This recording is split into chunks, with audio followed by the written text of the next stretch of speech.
हाय everyone, welcome और welcome back again to my channel. So this is me Nikita as usual and आज की video after a very long time लेकिन बहुत ज़्यादा special होने वाली है फॉर एवरीवन जिन्होंने पूछा था कि वो कैब में बहुत ज़्यादा डर लग रही है, ब्लैक बुक में आप सारी चीज़ें कर रहे हो, नहीं तो वीडियो के एंड तक बने रहना। सो लास्ट टाइम मैंने टेक्स्ट बुक का लाइव मॉक दिया हुआ था जिसका रिजल्ट आ गया था एंड आई थॉट कि ठीक है आप सबके संग भी शेयर कर लेती हूँ क्योंकि बहुत सारे लोगों के कमेंट आते हैं कि आप अपने सेक्शनल वाइज मॉक स्कोर भी शेयर किया करो। सो लास्ट टाइम मैंने टेक्स्ट बुक का लाइव मॉक अटेम्प्ट किया हुआ था जिसमें मेरा score was 149 and this mock was very easy. मुझे उम्मीद थी कि मैं 160 तक इसमें स्कोर कर लूँगी अच्छे से, लेकिन जिस चीज़ में मुझे डर थी आई थॉट कि मेरे इंग्लिश में नंबर कटे होंगे, लेकिन मेरे नंबर जो कटे हैं दैट इज़ रीजनिंग। मतलब मैं बिल्कुल एक्सपेक्ट ही नहीं कर सकती, मैं बिल्कुल सोच ही नहीं सकती कि मैं रीजनिंग में इतनी गलतियाँ करके आऊँगी। हालांकि मैंने GS GK में भी वही अटैम्प्ट किया जिसमें मुझे श्योरिटी थी एंड लास्ट के जो 2 क्वेश्चन गलत हुए हैं ना वो मेरी मिस्टेक की वजह से हुए हैं। एंड मैथ्स में मैंने सारे अटैम्प्ट किए थे एक्सेप्ट 1, ये बहुत ईजी था पर मेरे से सॉल्व नहीं हुआ एंड एंड में मेरे पास टाइम नहीं बचा हुआ था, तो इसलिए आई थॉट कि ठीक है छोड़ देती हूँ।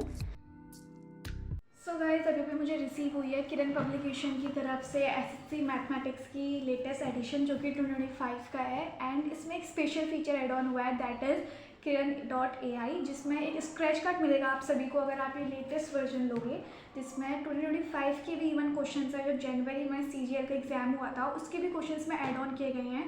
तो ये बेस्ट पार्ट है इस बुक का एंड ऑल्सो kiran.ai का फीचर है, तो नई चीज़ है, तो लेट्स सी कि इसमें क्या क्या चीज़ें हैं। सो kiran.ai का फीचर यूज़ करने के लिए आपको इस कूपन कार्ड को स्क्रैच करना पड़ेगा एंड देन आपको एक नंबर मिलेगा। Then you have to log in to www.kiranpreparation.com। जिस वेबसाइट में लॉगिन करने के बाद आपको अपनी सारी डिटेल्स फिल आउट करनी होंगी। तो मैं भी फटाफट से सारी डिटेल्स फिल कर लेती हूँ, लॉगिन कर लेती हूँ एंड राइट साइड में आपको टॉप में मिल जाएगा स्कैन का ऑप्शन जहाँ के आपको स्क्रैच कोड का ऑप्शन मिलेगा।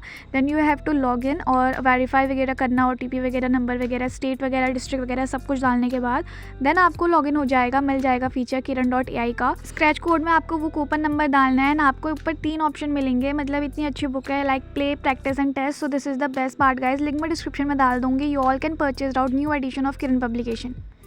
आज की अपनी टू डू लिस्ट बनाती हूँ जो कि मैं हमेशा बनाती हूँ, लेकिन आज मैंने इतनी सारी चीज़ें ऐड ऑन कर दी थी क्योंकि संडे के दिन मैं पढ़ाई नहीं कर पाई थी क्योंकि घर में फंक्शन था इस वजह से। तो संडे के दिन बस मैंने ब्लैक बुक की थी और ल्यूसेंट की थी, उसके अलावा मैंने कुछ नहीं किया था। और आज मैं सोचा हुआ था कि मैं पंडित वाला मॉक दूंगी, हालांकि मैंने RBE का मॉक भी सोचा हुआ था, लेकिन फिर पता चलता है कि वो तो संडे के दिन ही ख़त्म हो गया था, तो वो मॉक तो मैं नहीं दे पाऊँगी आज। तो 1 आवर 20 मिनट का मैं टाइमर लगा देती हूँ और जो मैं अभी कर रही हूँ दैट इज़ ल्यूसेंट से सिविक्स, दैट इज़ पॉलिटी। और पॉलिटी में मैं सबसे पहले वही करती हूँ जो मैंने एक दिन पहले पढ़ा होता है और सारे आर्टिकल्स वगैरह रिवाइज करती हूँ। हालांकि it is next to impossible to learn out all the articles. तो आप लोग मुझे कमेंट में बताओ कि आप लोगों ने सारे आर्टिकल्स याद किए हैं या फिर गिने चुने जो भी इंपॉर्टेंट है वो सारी चीज़ें आती हैं, क्योंकि 395 आर्टिकल्स याद करना तो बहुत ज़्यादा मुश्किल है। एंड आई थिंक कि अगर प्रीलिम्स में 1 से 2 क्वेश्चन भी आएगा तो वो भी इंपॉर्टेंट आर्टिकल्स से ही आता है, लाइक कैग हो गया या फिर attorney general of India. Then उसके बाद मैं बंद कर देती हूँ अपनी ल्यूसेंट, क्योंकि आज मैंने ल्यूसेंट में जितना करना था वो सारी चीज़ें मैंने कर ली हैं। 1 आवर 25 मिनट का टाइमर लगा के अब मैं पढ़ने जा रही हूँ ब्लैक बुक। और ब्लैक बुक में मैं अभी कर रही हूँ दैट इज़ OWS का रिवीजन अगेन एंड उसके बाद मैं करूँगी ईडियम एंड फ्रेजेस। तो एक दिन में मैं कोशिश करती हूँ कि मैं 1.5 आवर ईडियम एंड फ्रेजेस को दूँ, 1.5 आवर OWS को दूँ, ताकि 3 घंटे अप्रॉक्स में पढ़ पाऊँ। बिकॉज इंग्लिश में तो कंटेंट और जितना भी चीज़ें हैं वो सारी लिमिटेड है, तो इतना आर्ट तो दे ही सकता है क्योंकि उससे उतनी ज़्यादा चीज़ें हमें रिजल्ट में मिलेंगी। तो अभी बस मैं वही कर रही हूँ and hopefully I am planning कि अब मैं लाइब्रेरी में अपनी ब्लैक बुक ना करूँ, जितना हो सकेगा मैं घर में सुबह के टाइम पे कर लूँगी और बाकी मैं लाइब्रेरी में आके 1 घंटा सिर्फ इंग्लिश को दूँगी। अभी जो मैं कर रही हूँ दैट इज़ पंडित का मॉक अटैम्प्ट कर रही हूँ। हालांकि मैंने सोचा हुआ था कि मैं RBE वाला भी अटैम्प्ट करूँगी, लेकिन वो संडे में ही ख़त्म हो जाता है, तो इस वजह से बस मैं द पंडित वाला जो मॉक है वो अटैम्प्ट कर रही हूँ अभी। और ये मुझे रीजनिंग में मतलब आई वॉज लिटरली, मुझे फील हो रहा था खुद क्या है जो मैं आंसर टिक लगा रही हूँ ना ये पक्का गलत है। मतलब ऐसे बाय लक वाला चांस होता है ना, मैं वो कर रही थी। आई डोंट नो कि मेरी मेंटल स्टेट उस टाइम पे रीजनिंग के लिए क्या थी। तो मेरे इसमें ओवरऑल जो नंबर आता है दैट इज़ 140 और परसेंटाइल भी आप देख सकते हो कि कितनी ज़्यादा कम है।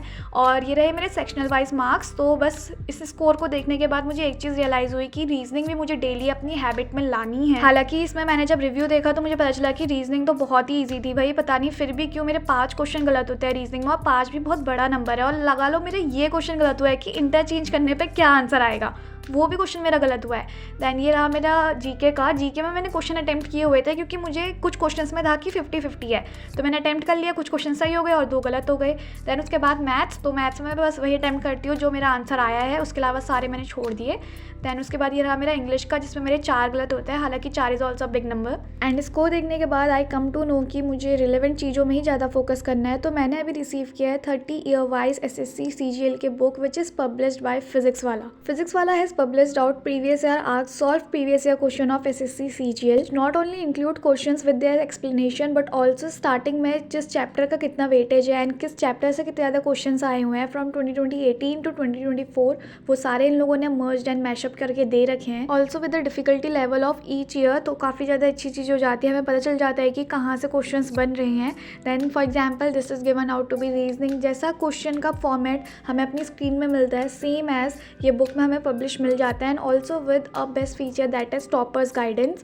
तो टॉपर गाइडेंस में आप लोग जो शॉर्ट अप्रोच यूज़ करते हो उसका भी सोल्यूशंस आपको मिल जाएगा. And book is very affordable, you all can purchase it out. मैं लिंक डिस्क्रिप्शन में डाल दूंगी, आप लोग वहाँ से परचेज कर सकते हैं. सो मॉक देने के बाद नाउ इट्स ऑलमोस्ट अराउंड 116 और अब मैंने सोचा हुआ था कि मैं सीरीज़ वाले क्वेश्चंस करूँगी, लेकिन things do not turn out as I expect. तो मुझे घर जाना होता है and the reason is, hi guys, तो मैं अभी घर आ गई हूँ जल्दी, मैं 2 बजे ही आ गई थी घर.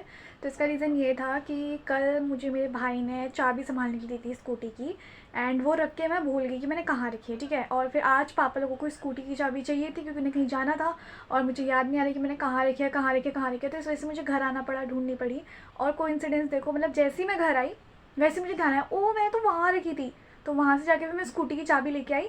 फिर मैंने कहा चलो अब घर में आ गई हूँ तो घर में ही पढ़ूंगी. खाना वगैरह सब खा लिया मैंने, नींद आई थी. फिर मैंने सोचा कि सोना नहीं है क्योंकि कल संडे था और कल के दिन मैंने कुछ नहीं किया क्योंकि कल मेरे घर में मतलब मेरे कज़न्स का मेरे भाइयों का 2 भाई बहन का बर्थडे था एक साथ. तो इसी में सब बिज़ी वगैरह थे. तो कल के दिन में मैंने कुछ नहीं किया है, तो आज मुझे करना था. एंड मैंने अभी मॉक दिया था पंडित वाला, आपने देखा होगा, जिसमें मेरे रीजनिंग में इतने गंदे नंबर आए हैं. लाइक सच में मैं खुद को देख के मतलब वाला क्वेश्चन नहीं होता कि जी इंटरचेंज कर दो डिजिट को तो आंसर क्या आएगा.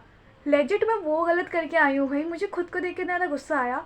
वरना otherwise mock was very good, GK भी अच्छी आई थी, मैथ्स वॉज ऑल्सो गुड और इंग्लिश भी ठीक ठाक थी. इंग्लिश टफ थी, थोड़ी एक बोल सकते हैं मॉडरेट साइड. तो बहुत सारे लोगों का मेरे पास कमेंट आया हुआ था कि दीदी आप इंग्लिश में स्पेशली एंटोनियम सिनोनिम्स कैसे करते हो एंड OWS आपने 1700 पूरे किए हुए हैं या फिर सिर्फ टॉप 200.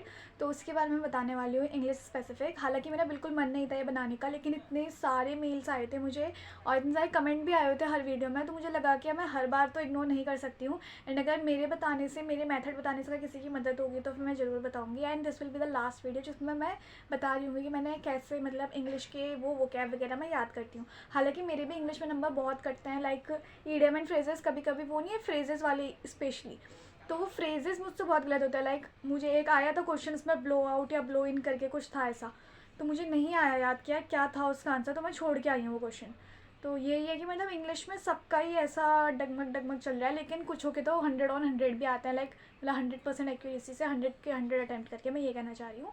तो मैं आपको बताती हूँ कि मैं कैसे करती हूँ. ठीक है, ये मेरा दूसरा टाइम है कि मैं वो कैब में OWS याद कर रही हूँ. तो फर्स्ट टाइम पे मुझे इतनी तरीके से याद नहीं हुई थी सारी चीज़ें. ठीक है, लेकिन सेकंड टाइम जब मैंने की तो अब मुझे लग रहा है कि थोड़ी बहुत से ज़्यादा लाइक 75% चीज़ें मेरे ब्रेन में एकदम अच्छे से बैठ चुकी हैं. For example the most is inquisitive.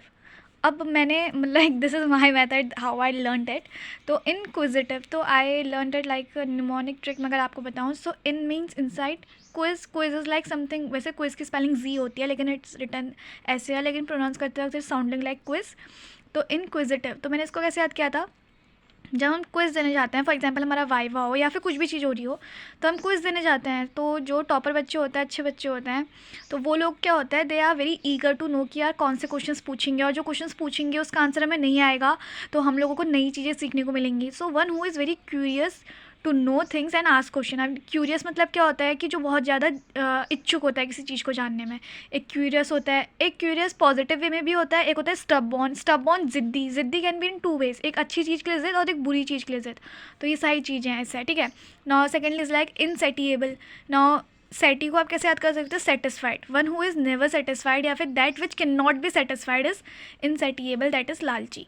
तो ऐसे याद कर सकते हो. Like this is all the mnemonic I made by myself sometimes. और कभी कभी मुझे दिक्कत आती है तो मैं अपनी बहन से पूछती हूँ. लाइक मैं उससे कहती हूँ कि यार ये वर्ड है ना, तो मुझे बता तू ये वर्ड कैसे याद करेगी. तो उसकी कुछ ट्रिक कभी मेरी. And for example this one idiosyncrasy. Now idio can you relate it with idli. ठीक है, इडली का नाम सुनते ही समवन गेट क्रेजी आउट, जैसे कि साउथ वाले. तो idiosyncrasy that is a person peculiar habit, मतलब जो उसके विशेष स्वभाव में हो जो कभी बदल नहीं सकता है. तो इडली खाना और ये सब खाना इनके मतलब इन हैबिचुअल टाइप. अभी मैंने टॉप 200 नहीं किए हुए हैं, ये मैं याद करूँगी जब 1-2 महीना रहेगा उस टाइम पे। And moving on to synonym antonyms. तो देखो सिनोनिम एंटोनियम्स में इतनी दिक्कत नहीं आती है। कुछ वर्ड ऐसे होंगे ना, जैसे डेरिलेक्शन। डेरिलेक्शन आपको यहाँ पे दिख रहा है इसका सिनोनियम्स में, कभी ये वर्ड के टाइप पे भी आपको मिल जाएगा पीछे कि इसका डेरिलेक्शन का सिनोनियम क्या होगा। तो स्टार्टिंग में अगर 5 to 600 भी आप अच्छे से याद कर लेते हो ना, तो आपको बिल्कुल दिक्कत नहीं आने वाली है। फॉर एग्जाम्पल कभी कभी ऐसा क्वेश्चन आता है, जैसे अबाइड भी ऑल नो। अबाइड मीन्स कि किसी के वहाँ रहना, या फिर पालन करना, या कहीं पे निवास करना, या फिर कहीं पे ठहर जाना। That is what is abide. अब इसका है ड्वेल। ड्वेल को मैंने ऐसे याद किया, वेल के बगल में ही made his house, that will be dwell. तो मतलब वहाँ निवास करना। एंड रिजेक्ट मतलब अस्वीकार करना, या फिर समथिंग लाइक दैट। अब मुझे वहीं पर ही आ गया एक वर्ड, जैसे कि जब मैंने मॉक दिया था तो उसमें एक वर्ड आया था एक्विजिसिव। और एक्विजिटिव भी होता है, एक्विजिसिव भी होता है। जो मैंने आपको सेम वर्ड बताया था ना, एक था इनक्विजिटिव, तो उसी के जैसा मैंने यहाँ पे वर्ड लिख दिया, क्योंकि मुझे ऐसा लगता है कि ये चीज़ें याद रह जाती जो मैं लिखती हूँ। तो that means one who accept everything without asking any question. तो बिना क्वेश्चन पूछे कोई भी हमें आंसर, कोई भी किसी चीज़ को एक्सेप्ट कर लेता है, that is acquisitive. Acquis, I don't know how to pronounce, इसे देख लेना, ठीक है। और ये तो है एक्विजिटिव, मतलब मटेरियलिस्टिक कीप थिंग। अब ये मटेरियलिस्टिक चीज़ों का यहीं पे इन लोगों ने दिया होगा, देखो एक्विजिशन मतलब किसी चीज़ को रख लेना, किसी चीज़ की फॉर एग्जांपल हम कह सकते हैं डिज़ायर होना, acquisitive. Eager to have a possess thing, materialistic होना, लाभ का इच्छुक, फॉर एग्जांपल ऐसे वैसे आप लोग याद कर सकते हो। And also I was a kind of person जिसे बुक में बिल्कुल मार्क करना पसंद नहीं था। अब मैं देखो मेरी बुक की हालत। तो जैसे एक ये है, जैसे I don't know how to pronounce it, accede और समथिंग लाइक दैट, लेकिन मैंने जब ऐसे याद किया था निमोनिक वे में, I learn it out as said. CED is like said, मतलब एज सेड, मतलब जैसे तुम कहोगे एज सेड, तो सहमत होना, एंडोर्स करना, किसी के रूल्स रेगुलेशन फॉलो करना। एसीड इज़ लाइक, मैंने असीड इज इट्स प्रोनाउंसिएशन, लेकिन I have learn it in mnemonic way like as said. तो एज सेड मतलब जैसे तुमने कहा वैसा ही करेंगे, दैट इज सहमत होना। So that was all the basic thing which how I started learning out vocab and synonym antonyms. तो आप लोग भी ऐसा कर सकते हो। And I have heard about word power made easy, तो वो डिक्शनरी टाइप है और वो भी काफ़ी अच्छी है। मैंने सोचा था एक बार मंगा लो, फिर आई थॉट कि मेरे पास अभी इतना टाइम है नहीं कि like I will jump to another book और उसके बाद उसको देखूँ, उसके बेसिक से सीखूँ। तो इसलिए आई डिसाइडेड टू डू जो भी है मेरे पास, जो भी मटीरियल है, तो you all can learn it out like this in funny way, in morning way, और सुबह के टाइम पे करोगे that will be much better.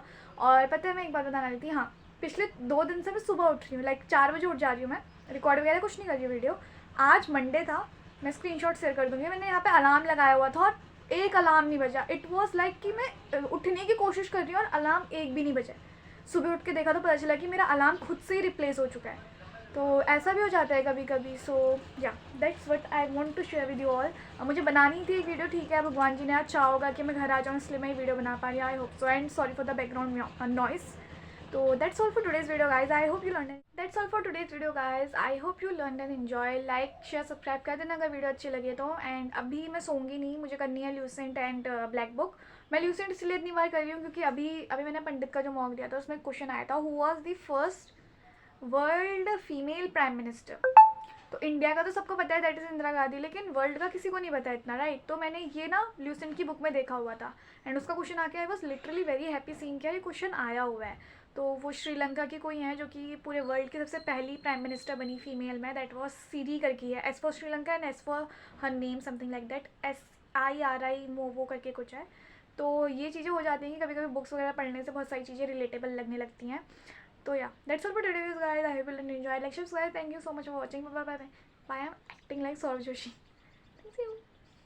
Thank you. Bye bye.